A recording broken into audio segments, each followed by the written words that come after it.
கட்சி நாடாளுமன்றங்களில் சட்டமன்றங்களில் அது வீற்றிருந்த காலங்களும் உண்டு, வீற்றில்லாத காலங்களும் உண்டு. ஆனால் எப்பொழுதுமே அது நாட்டின் இறையாண்மை, தேசத்தின் ஒற்றுமை, உழைப்பாளி மக்களின் உரிமை, இந்தியாவினுடைய சமூக நல்லிணக்கம் என்றுதான் அது எப்பொழுதுமே போராடி வந்திருக்கிறது, குரல் எழுப்பி வந்திருக்கிறது. எனவே சட்டமன்ற நாடாளுமன்ற எண்ணிக்கைகள் ஏற்ற இறக்கங்களாக இருந்தாலும் கம்யூனிஸ்டுகள் எப்பொழுதும் தங்களது உரிமைகளை, அரசியல் கடமைகளை என்றைக்கும் கடந்து சென்றதில்லை.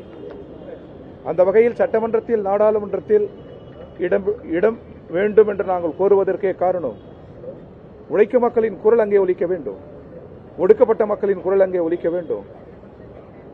ஜனநாயக விழுமியங்கள் எப்பொழுது பாதிக்கப்பட்டாலும் அதற்கு எதிரான குரல் அங்கே ஒலிக்க வேண்டும் என்கிற அரசியல் நிலையில்தான் நாங்கள் கூட்டணி அமைக்கிறோம், பேச்சுவார்த்தைகளை நடத்துகிறோம். திமுகவுடன் 3 கட்ட பேச்சுவார்த்தை நடத்தினோம். நாங்கள் கேட்டது, கடந்த முறையில் 6 இடங்களில் போட்டியிட்டோம், அதைவிட கூடுதல் வேண்டும் என்று நாங்கள் கேட்டோம். அதற்குரிய தார்மீகம் கம்யூனிஸ்ட் கட்சியிடம் இருக்கிறது. நாடு முழுவதும் கிளைபரப்பு இருக்கிறோம், அமைப்பாக இருக்கிறோம், அரசியலாக இருக்கிறோம். வெறும் நாடாளுமன்ற சட்டமன்ற எண்ணிக்கைகளை வைத்து எங்களை மதிப்பீடு செய்யக்கூடாது என்று நாங்கள் கேட்டுக்கொண்டோம். 3 கட்ட உரையாடல், பின்னர் முதல்வர், நிறைவாக எல்லாவற்றுக்கும் மதிப்பளித்து முதல்வர். பல்வேறு கட்சிகள் இணைந்திருக்கிற காரணத்தினால் நாங்கள் உட்பட எல்லோரும் குறைத்துக் கொள்கிறோம். எனவே நீங்கள் ஒத்துழைக்க வேண்டும் என்று அவர் கேட்டுக்கொண்டார். அந்த அடிப்படையில் 6வது நீங்கள் பரிசீலிக்க வேண்டும் என்று நாங்கள் கேட்டோம். நிறைவாக அதற்கும் வாய்ப்பில்லை, ஒத்துழைக்க வேண்டும் என்று கேட்டதற்கு இணங்க இந்திய கம்யூனிஸ்ட் கட்சி 5 இடங்களில் தமிழக முதல்வரோடு இன்றைக்கு, திமுக தலைவரோடு இன்றைக்கு நாங்கள் ஒப்பந்தத்தில் கையெழுத்திட்டிருக்கிறோம். மீண்டும் சொல்கிறோம், இது 5 இடம் என்பது 6 இடம் என்பது 5 என்பது கட்சி அணிகளை சோர்வடை செய்யும். ஆனாலும் கூட அதற்கு மேல் எங்களுக்கு அரசியல் இருக்கிறது. பிஜேபியை வீழ்த்துவது என்கிற அந்த அரசியலில் சில நேரங்களில் நாங்கள் இப்படி எங்களுக்குரிய இடங்களை கூட நாங்கள் கடந்து செல்கிறோம். ஆனால் எங்களுடைய அரசியல் நிலையிலிருந்து நாங்கள் ஒருபோதும் கடந்து செல்ல மாட்டோம். பிஜேபியை வீழ்த்த வேண்டும் என்பது தமிழகத்தின் எதிர்காலத்தை காப்பது மட்டுமல்ல, இந்திய நாட்டின் சட்டத்தின் ஆட்சி முறையை, ஜனநாயக நாடாளுமன்ற முறைமையை, எல்லாவற்றுக்கும் மேலாக உலகில் வேற எந்த நாட்டிலே நிலவாத ஒரு கூட்டு செய்வ ஒற்றுமை இயல்பு நிலவுகிறது அல்லவா, அதை சிதைக்க துடிக்கிறது பிஜேபி கருத்தியல். எனவே அதை காக்கிற பெரும்போரில் இந்திய கம்யூனிஸ்ட் கட்சி ஈடுபட்டிருக்கிறது. அதற்காகவே நாங்கள் அணி சேர்ந்திருக்கிறோம். அதற்கான கையெழுத்து தான் இது. இவ்வாறு புரிந்து கொள்ள வேண்டும் என்று இந்திய கம்யூனிஸ்ட் கட்சியின் தமிழ்நாடு மாநில குழுவின் சார்பில் நாங்கள் கேட்டுக்கொள்கிறோம்.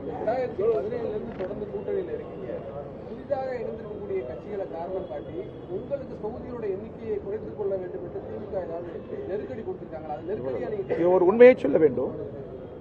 எப்பொழுது பேசினாலும் உள்ளத்திலிருந்து பேசுவோம், உண்மையை பேசுவோம், அரசியலாக தான் பேசுவோம். ஒரு 4 கட்ட பேச்சுவார்த்தையில் ஒருபோதும் எங்களை திமுக நிர்பந்திக்கவில்லை, வேண்டுகோள் தான் விடுத்தார்கள். பல கட்சிகள் சேர்ந்திருக்கிற காரணத்தினால் நீங்கள் இதை பரிசீலிக்க வேண்டும் என்று முதல்வரே கேட்டுக்கொண்டார். ஒருபோதும் தொனியில் கட்டளையிடுகிற தொனி இல்லை, அழுத்தம் தருகிற தொனி இல்லை. பரிசீலனை செய்ய வேண்டும், ஒத்துழைக்க வேண்டும் என்றுதான் இதுகாரம் அவர்கள் பேசியிருக்கிறார்கள் தவிர கட்டளையிடுகிற போக்கில. அதான் ஆரம்பத்திலிருந்தே நாங்கள் சொல்லியிருக்கிறோம். 4 கட்டம் பேசுகிற பேச்சிலும் ஒரு ஜனநாயக இடம் இருக்கிறது. அந்த சுயமரியாதை பாதிக்கப்பட்டிருக்குமே ஆனால் கம்யூனிஸ்ட் கட்சி எப்பொழுதோ கடந்து செல்லும். ஒருபோதும் முதல்வருடன் அல்லது திமுக தலைமையுடன் பேசுகிற போது ஒரு சுயமரியாதைக்கு பாதிப்பு ஏற்படுகிற வகையிலோ, கட்டளை இடுகிற வகையிலோ அவர்கள் பேசவில்லை என்பதை மனந்திருந்து இங்கே பதிவு செய்ய விரும்புகிறேன்.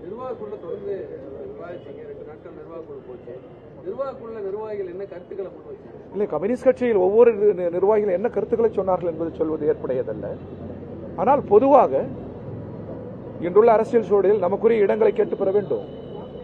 1-2 இடங்கள் கூடுதலாக பெற வேண்டும் என்பதுதான் மிக நியாயம். அத்தகைய நியாயம் நம்மிடம் உண்டு. இதை நாம் பேசுவோம். இல்லை என்றால் நாம் 6 இடத்துக்காவது வலியுறுத்துவோம் என்றோ வலியுறுத்தினோம். ஒவ்வொரு முறையும் வந்து பேசி பேசி கட்சி கமிட்டி என்ன சொல்கிறதோ அதை திமுக பேச்சுவார்த்தை கூட சொன்னோம். நிறைவாக முதல்வர் அவர்களிடமும் நாங்கள் எடுத்து சொன்னோம். நிறைவாக சூழல் இல்லாத போது அந்த சூழல் கருதி எங்கள் அரசியல் நிலையில் எந்த நெருக்கடியும் வந்துவிடக்கூடாது. இது பிறருக்கு ஒரு பிரச்சாரத்திற்கு இடம் தந்துவிடக்கூடாது.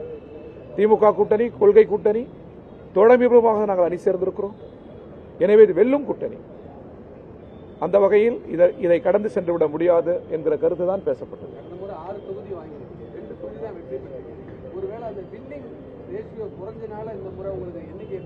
இல்ல அப்படியெல்லாம் இல்ல. நேற்று போல் இன்று இருக்காது. பல கட்சி இயங்கும் முறையில் வெற்றி தோல்வி மிக இயல்பானது. எங்களை அந்த வெற்றி தோல்வியில் வைத்து எடைபடக்கூடாது.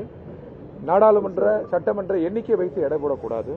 எங்கள் குரலும் எங்கள் மூச்சும் ஒடுக்கப்பட்ட மக்கள், ஏழை எளியவர்களின் கோரிக்கையில் அடங்கியிருக்கிறது. அதை நிறுத்த யாருக்கும் சக்தி இல்லை. அந்த குரல் ஒலித்துக் கொண்டே இருக்கும். கம்யூனிஸ்ட் கட்சி தார்மீக காரணங்கள் இருந்தாலும் தங்களுடைய இடத்தை விட்டு கொடுத்து 5 குறைச்சிட்டு இருக்காங்க. ஆனா காங்கிரஸ் அதோட எண்ணிக்கையை 3 அதிகரிச்சிருக்காங்க. இன்னும் புதிய கட்சிகளுக்கு கம்யூனிஸ்டோட அதிக இடங்கள் கொடுப்பதற்கான தகவல் சொல்லப்படுது.